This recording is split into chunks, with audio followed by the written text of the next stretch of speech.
Good Tuesday morning, Market Chameleons. Everyone joining us for the first time. Thanks for coming by and checking out the Market Chameleon pre-market show. Before you get started, please take a look at the share disclaimer and be aware that neither Market Chameleon, Dimitri, or myself are registered investment advisors or a broker-dealer.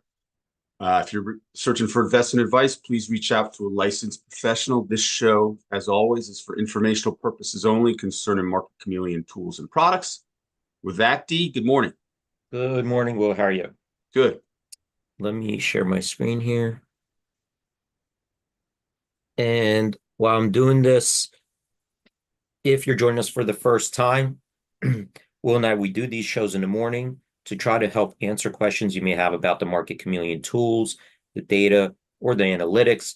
If you have a question, please type it into that live chat on YouTube. We'll keep an eye on it, and he'll read it back to me. Let me know when the questions come in. And to give you a couple minutes to put those questions in, we'll take a look at our pre-market report, see what's going on in the pre-market hours, and then we will move on to our questions. So let's start out here, pre-market. Up here, you will see there is a calendar view with summary statistics, what occurred in the pre-market hours on those specific dates. The idea there is you could eyeball and compare today's activity to the most recent days to see if you spot anything unusual or a trend. Let's take a look at today's activity, August 13th. You could see we have 559 stocks trading higher in the pre-market, 236 stocks trading lower. We have 292 million shares trading on up volume, 86 million on down volume, and we have $5.8 billion worth of stock trading higher, $887 million worth of stock trading lower. From that perspective, it looks like there is a bullish lean in pre-market trading activity. Let's look at it from a couple more perspectives, and then we'll move on to our questions. So I'm going to slide down the page.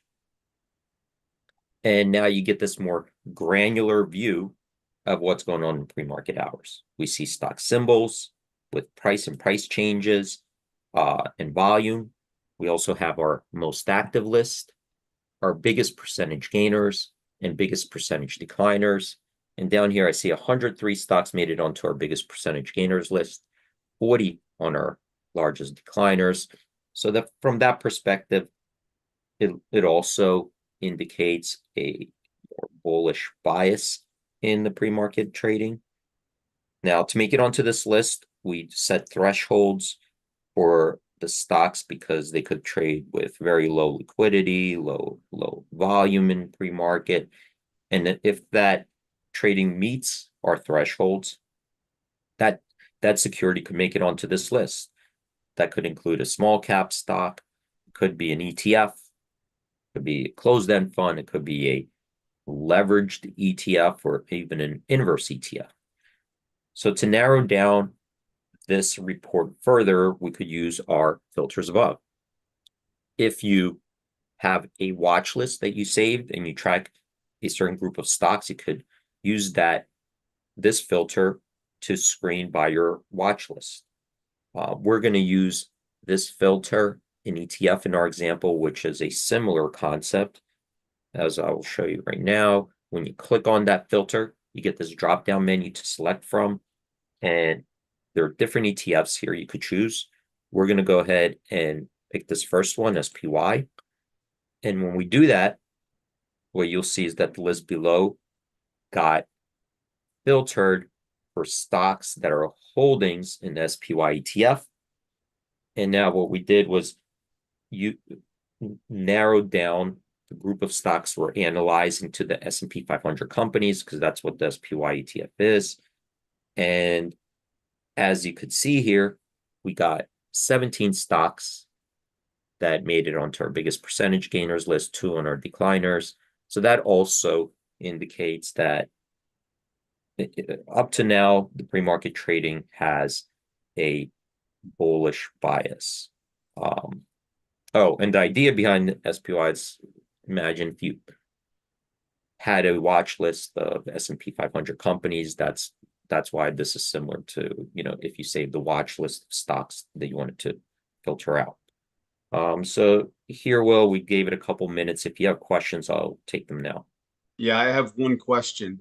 Before you share your screen, could we I'll put up the disclaimer one more time. But the question was, is there a way to look at trades in the options and see how they may have performed in the past? That was from Sante, a new user.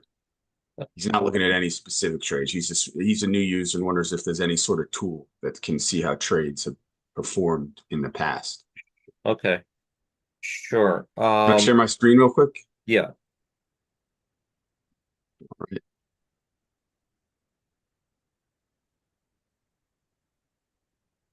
So, All right. uh, What tool we're going to be so looking I at? don't think, well, was the intent there to put up the disclaimer because that didn't come Yeah, up. it didn't come up. All right, let me try it again. It looked like it came up on mine, but I'll share the screen again. Do you see it up now? Yep. All right. Perfect. So, yeah, that's a good question. I think that, let me share my screen here. Can you track me an option how it performed, a particular option, how did it perform historically?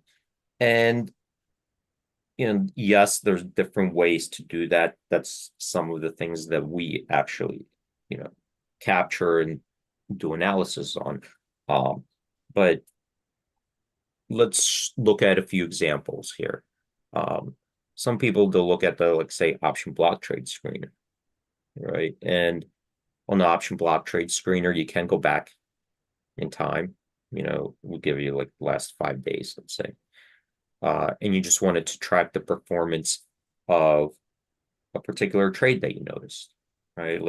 Whatever it was, it could be early in the morning, you got 5,000 trades. So let's just say intraday. How are these particular trades doing, especially if you filter out something, that you wanted to see, I don't know, let's say over 3,000 contracts. Let's say you had you're looking at intermarket sweep orders, whatever, traded in the morning. So you could see here, none. So you could see here, I could just filter these down. Now you got two stocks that met these conditions that I just put in there. Over 3,000 contracts, intermarket sweep order. You could see here, 4,000 contracts in CVS, Apple, 4,600 intermarket sweep. So I have two of these. Now I have the prices. They traded 10.21, 10.24. How did they look by the end of the day? Because now this was yesterday's trades, we're not open.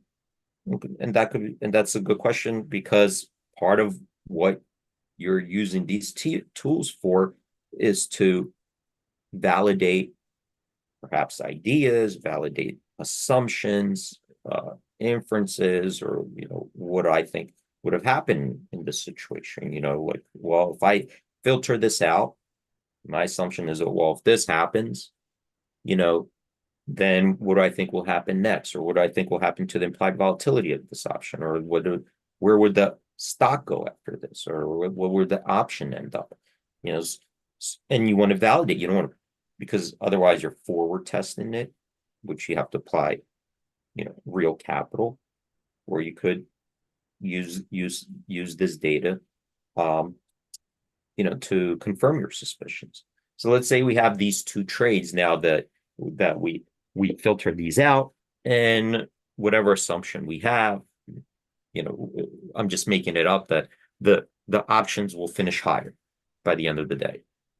I only have two of these, today, but look what would happen in these two. So over here, we have this performance tracking. So I'm going to click on here.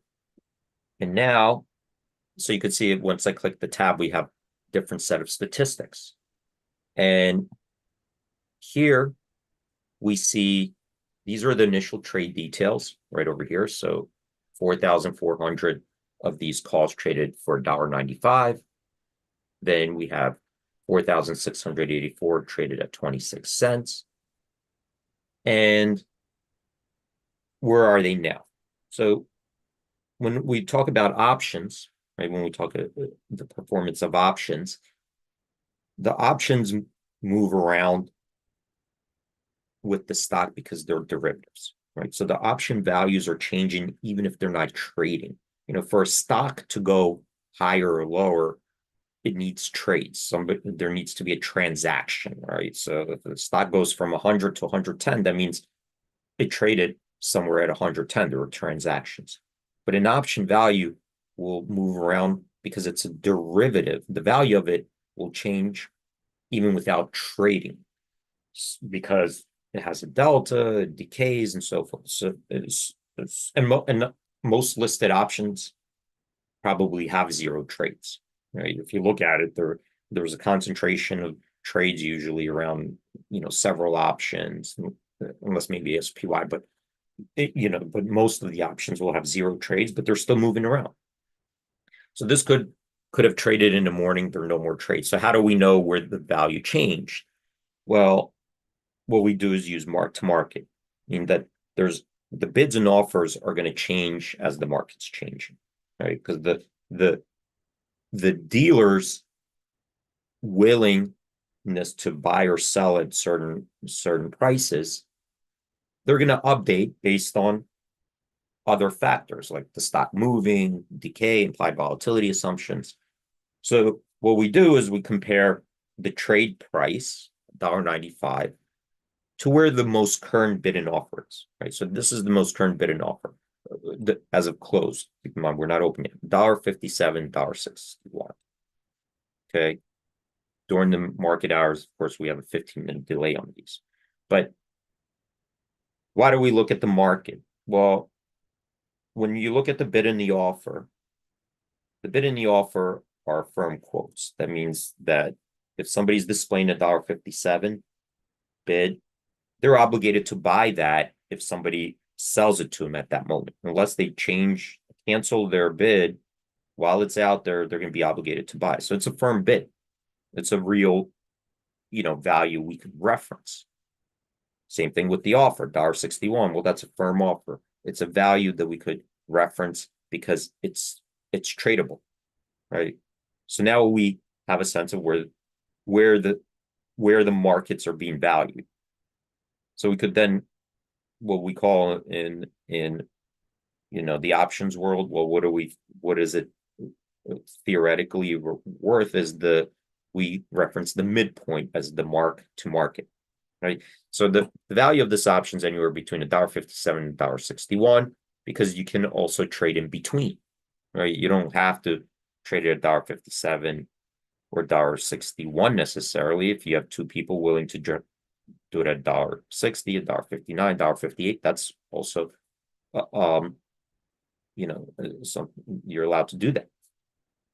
So since the value is somewhere in between, we just use the midpoint of it, right in the middle, let's say $1.59 as the mark to market, right? If we have to pick a price, instead of range of prices, if we have to just pick a price to reference, we do the midpoint. Okay. So this is the current, as of yesterday, we had the mark to market at $1.59.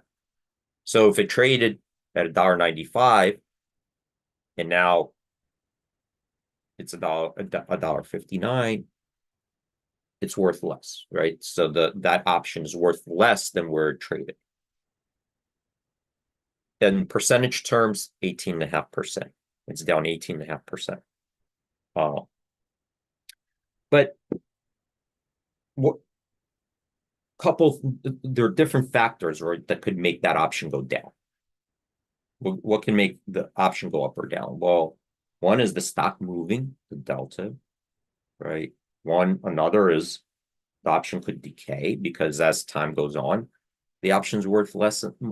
In time decay, it's worth less and less because at expiration, right, there'll be no more time decay. It'll be either worthless or it'll be in the money and it'll be worth whatever parity. The time decay plays into it, especially if the option is shorter dated, right? If yes, 2 days to go, 3 days, 2 days, 1 day, less and less time decay. So now we have the stock, we have time decay. Now this one's a longer term one. It's in September 20th. So the decay is not going to be as great as it was if it was like a weekly. The other thing that could make the option move higher is implied volatility. Yes, you have this, let's say the stock's the same, you have decay, but if implied volatility goes up, people are putting pumps into those options will make the option go up, or the other way. If you reduce the implied volatility, it'll make the option go down. So now we have all these factors in here. So what do we list next to it?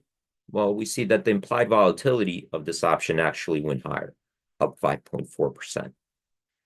So now we got more information. The option dropped 18.5% in value, but it wasn't due to the implied volatility, because implied volatility is actually higher. It increased by 5.4%. So then we have the next factor next to it, the stock performance. Well, the stock, right, during this trade, after the trade, it went to 55.81, right? So when we took this snapshot of this option, the price of the stock was 55.81. Well, how's that relative where the stock was at the time of the trade? Well, it decreased by 1.5%. So what we're looking at is, yes, the option decreased in value. Looking at the information in front of us, the inference is, yes, it went down in value because the stock also went down in value, and it's a call, right? It's a call, right? It's the right to buy stock. So if the stock goes down, the call price is expected to go down. If the stock goes up, the call price is expected to go up by its delta, right? So that's what it looks like in the CVS. So looking at it, it looks from the perspective of a trade where if you did the option outright and didn't hedge it, then if you bought it, you lost. If you sold it, you won. But if you look at it from a delta neutral position, where if we did the option, let's say from the buy side, and you hedge the stock delta neutral, that looks like it would have been a positive trade from the buy side, because if you did a delta neutral, whatever the stock declined by 1.5%, you would have made that up on the short stock, right? Because to do delta neutral, you'd have to sell short stock equivalent to this delta. So whatever you lost in the option due to the price moving down, the stock price moving down, you would have made it up on what you shorted the stock, right? So let's see where the stock at the time was 56.65. It went down to 55.81. So if you shorted it at 56.65 and it went down to 55.81, you would have made that, whatever that is, 85 cents, something like that, 84 cents. So you would have made that back up.